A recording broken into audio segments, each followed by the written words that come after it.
They moved in silence, but controlled everything, from the shadows of Sicily to the heart of America's cities. They built an empire of fear, loyalty, and blood. You never saw them coming, but if they wanted you gone, you were gone. The rise and fall of the American Mafia. The American Mafia didn't begin with guns and gambling. It began with poverty and a boat ride across the Atlantic. In the late 1800s and early 1900s, millions of Italians fled a broken homeland, escaping war, starvation, and corruption. They arrived in places like New York, Philadelphia, Chicago, and New Orleans, seeking hope in a land called America. But what they found was something else. Crowded into filthy tenements, mocked for their language, underpaid, unwanted, the American dream was still just that, a dream. And so, in the dark corners of these new cities, a different kind of order began to grow. The Black Hand, before the Mafia had a name in America, there was La Mano Nera, the Black Hand. They weren't a single organization, but a method of terror. Letters were delivered, often with black ink, handprints or cryptic symbols. They demanded money, or your child would go missing, or your store would burn down, or worse. These early criminals were often lone wolves or small crews, but over time they began to organize, and the ideas brought from the old country, honor, loyalty, family, and silence, began to take root. One of the first true mafia bosses in America was Giuseppe Morello. Born in Sicily, he came to New York in the 1890s. He had a deformed hand and a heart of ice. His gang dealt in counterfeiting, extortion, and murder. They killed without hesitation, dumped bodies in barrels, and paid off the right cops to stay in business. But it was prohibition, the nationwide ban on alcohol. From 1920 to 1933, that turned small-time thugs into criminal kings. When America outlawed booze, the Mafia saw opportunity. They smuggled whiskey from Canada, rum from the Caribbean, and ran secret distilleries right here on U.S. soil. Enter Al Capone. Capone was born in Brooklyn to Italian immigrants, but it was in Chicago where he built his empire. By his mid-20s, he was already rich, violent, and feared. He ran speakeasies, bribed city officials, and eliminated anyone in his way. In 1929, his men carried out one of the most infamous massacres in mob history, the St. Valentine's Day Massacre. 7 rivals gunned down in cold blood. Capone played both sides. To the public, he was a kind of Robin Hood. He opened soup kitchens during the Great Depression. He smiled for the cameras, but in the streets, he was ruthless. And when the law finally caught up with him, it wasn't for murder. It was for tax evasion. While Capone ran Chicago, New York became the true heart of American organized crime. There, the Mafia began to take shape, not just as gangs, but as a business. In the 1930s, a young gangster named Charles "Lucky" Luciano changed everything. Luciano understood that endless blood feuds between gangs were bad for business. He helped restructure the Mafia into the 5 families: the Gambino, the Genovese, the Lucchese, the Bonanno, and the Colombo. Each family controlled parts of New York and ran rackets from gambling and drugs to unions and construction. Together they formed the Commission, a national board of directors for the Mafia. Disputes were settled like business deals. Hits were approved by vote, power was shared, money flowed, and behind it all was the code, Omerta, the oath of silence. You never talked, you never betrayed the family, and if you did, you disappeared. To enforce the rules, the Mafia created something cold and efficient: Murder, Inc. It was a group of professional killers, mostly from Brooklyn, who took contracts from the Commission. At its height, they were believed to be responsible for hundreds of murders, carried out silently, without mercy. Led by men like Abe Reyes, they operated like ghosts. One moment you were a problem, the next, a headline. The Mafia was no longer a bunch of thugs in dark alleys. It had become a machine, structured, disciplined, and untouchable. And yet, this was just the beginning. As the 1940s dawned and war raged across the world, the American Mafia was about to get even stronger, through politics, the unions, and a partnership with the US government that most people still don't believe. By the late 1930s, the Mafia was no longer a street gang. It was a shadow government, one that didn't campaign, didn't ask, it took. Behind closed doors, men in tailored suits and silk ties built an empire across America. They didn't just sell liquor and shake down store owners, they infiltrated the very bones of the country: construction, labor unions, politics, even Hollywood, and at the heart of it all stood a man named Lucky Luciano. Born in Sicily, raised in New York, Charles Lucky Luciano was charming, cold, and brilliant. He saw the future of the Mafia not in blood feuds, but in business alliances. In the early 1930s, Luciano eliminated the old guard. He arranged the assassination of Joe the Boss Masseria and later Salvatore Maranzano, two rivals still. Clinging to the old ways, Luciano survived the wars, kept his allies close, and then made his move. He organized the Commission, a governing board for the entire Mafia in the United States. Each boss from the 5 families in New York had a seat. Other major cities had representation too: Chicago, Buffalo, Philadelphia, and more. Conflicts were settled diplomatically, territory disputes were discussed, and murder was no longer chaos, it was policy. This wasn't just the Mafia anymore, it was a syndicate. To enforce decisions made by the Commission, Luciano's associate Louis Lepke Buchalter helped create a terrifying operation. Murder, Inc., based in Brooklyn, this crew of professional killers operated like a hit factory. At its peak, Murder, Inc. carried out between 400 and 1,000 killings on behalf of the Mafia. Abe Relis, one of its most feared hitmen, later turned informant. He described how hits were assigned, how victims were stalked, and how death came silently. A knife, an ice pick, a bullet, sometimes in broad daylight. It was the industrialization of murder. While the killers kept people in line, the real money came from unions. The Mafia saw labor unions not as protection for workers, but as leverage. They took over the International Longshoremen's Association, the Teamsters, and others. With control of the docks, warehouses, and trucks, they controlled shipments, slowed industries, and extorted businesses nationwide. You wanted your goods to move? You paid the mob. Then there was Hollywood. Through union control and intimidation, Mafia influence reached the studios. They skimmed money from film budgets, muscled into talent agencies, even loaned money to struggling producers, at interest rates that broke knees if unpaid. Even Washington, D.C. wasn't untouched. In World War II, the U.S. Navy became nervous about sabotage in New York's docks. So what did they do? They cut a deal with Lucky Luciano. In 1942, fearing German agents might destroy East Coast shipping, Navy intelligence made contact with Meyer Lansky, Luciano's close associate. In exchange for ensuring safety on the docks and helping American intelligence during the invasion of Sicily, Luciano's prison sentence was commuted. Yes, the U.S. government turned to the Mafia to protect America. During war, that was the level of power they held.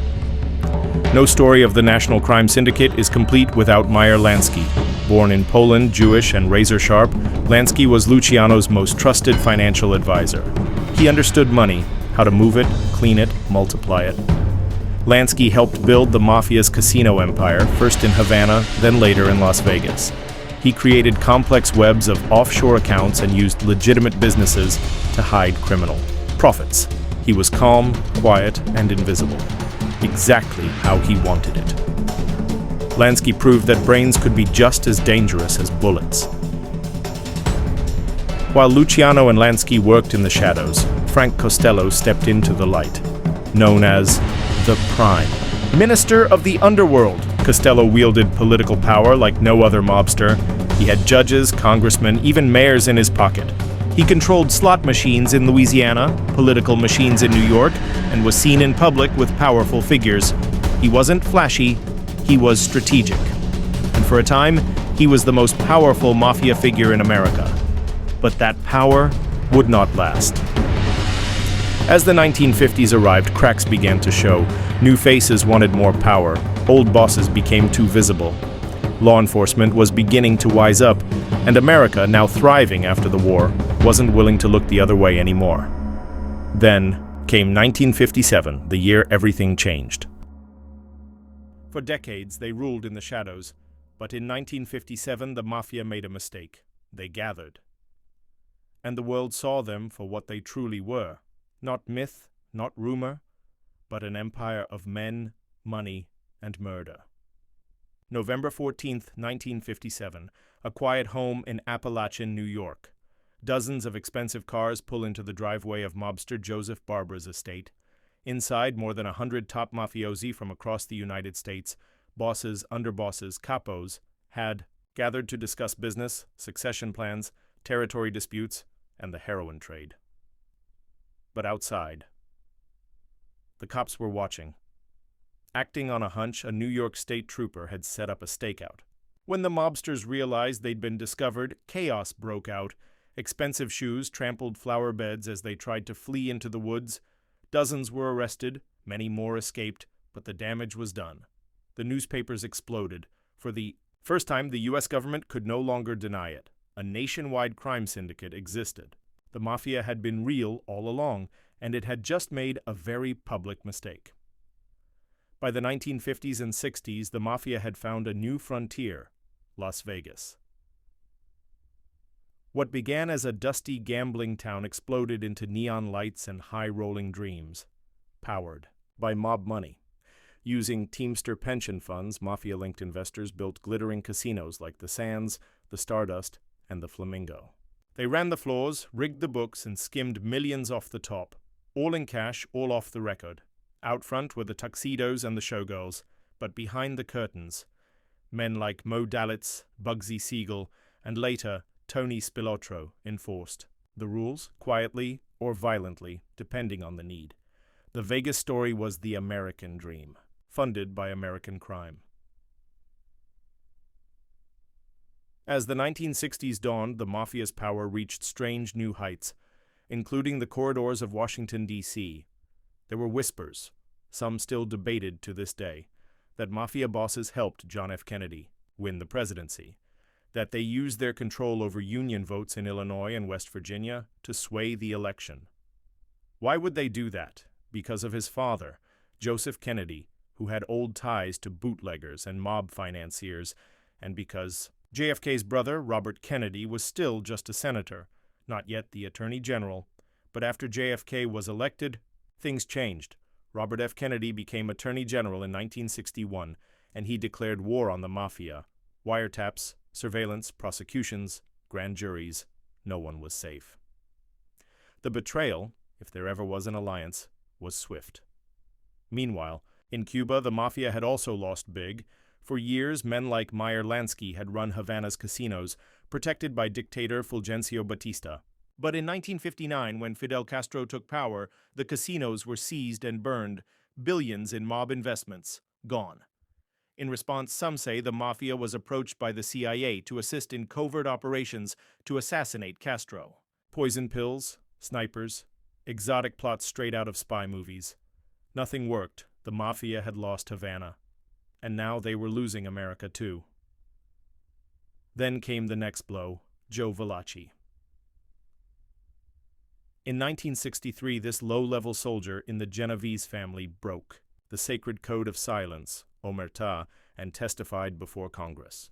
On national television, he explained the structure of the Mafia, named bosses, detailed rituals, and described murder contracts. America watched, stunned.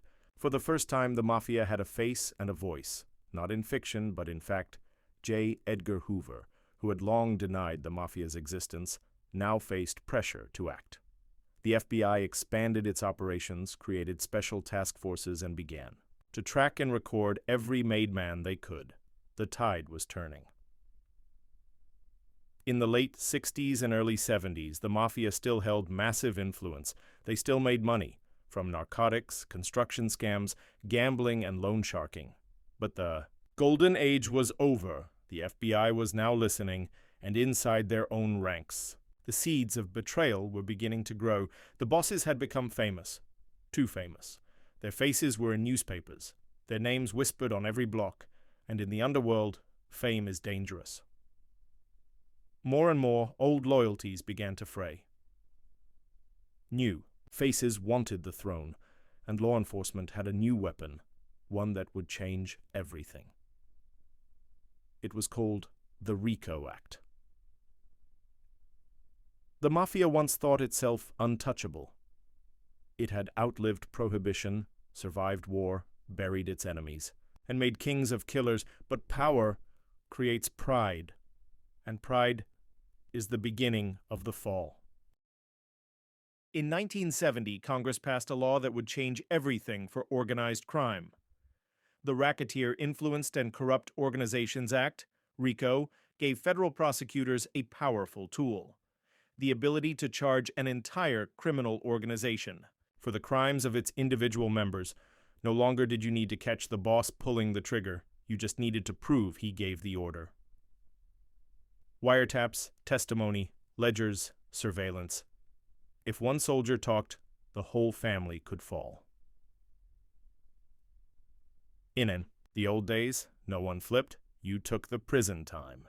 You kept your mouth shut, you were a man. But by the late 1970s and into the 1980s, things changed. Facing life sentences, younger wise guys started talking.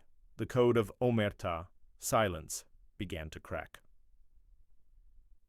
The most shocking case was Sammy, the bull Gravano. A feared underboss in the Gambino family. Gravano personally admitted to 19 murders, but when he saw the writing on the wall, he flipped. His target? John Gotti, the so-called Teflon Don. In the 1980s, John Gotti became the face of the modern mafia. He dressed like a movie star, drove fancy cars, smiled for the cameras, beat multiple charges, earning the nickname Teflon Don because nothing ever stuck. He walked in and out of courtrooms like he owned them. Crowds cheered outside. Newspapers couldn't get enough. He was bold, loud, and reckless, everything the old bosses warned against. But his greatest mistake was trusting Gravano. In 1992, thanks to wiretaps and Sammy's testimony, Gotti was convicted on multiple murders and racketeering charges. He was sentenced to life in prison, dying behind bars in 2002. The era of the flashy mobster was over. With Gotti gone and Gravano's betrayal setting a new precedent, the dominoes began to fall. Undercover agents infiltrated the families. Wires were hidden in cars, offices, even churches. RICO indictments hit one after another.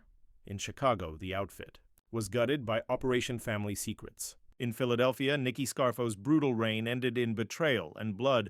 In New England, the Patriarca family was dismantled. Even the 5 families in New York, once considered untouchable, saw boss after boss taken down. By the late 1990s and early 2000s, the Mafia had lost hundreds of members to prison. Others flipped, others vanished. Some simply retired into silence. Today, La Cosa Nostra still exists, but it is a shadow of what it was. It no longer controls the streets. It no longer commands cities, and most Americans now know it not from fear, but from movies. The Godfather, Goodfellas, The Sopranos. These stories keep the legend alive. But the truth is quieter. The real mafia today is smaller, older, and more careful. They still make money. From gambling, loan, sharking, and fraud, but the days of national influence, of massive power, of open defiance are over. The Mafia was born out of poverty, fueled by power, and undone by pride. It shaped American cities. It corrupted police, judges, unions, and politicians. It killed without remorse, but it also created a mythology of loyalty, family, and code that still fascinates millions. In the end, the Mafia didn't collapse. Because of law enforcement alone, it collapsed because the very thing it relied on, loyalty, became extinct. From the slums of Sicily to the streets of New York, from the bootleggers of Prohibition to the casinos of Las Vegas, from kings to ghosts, this was the rise and fall of the American Mafia.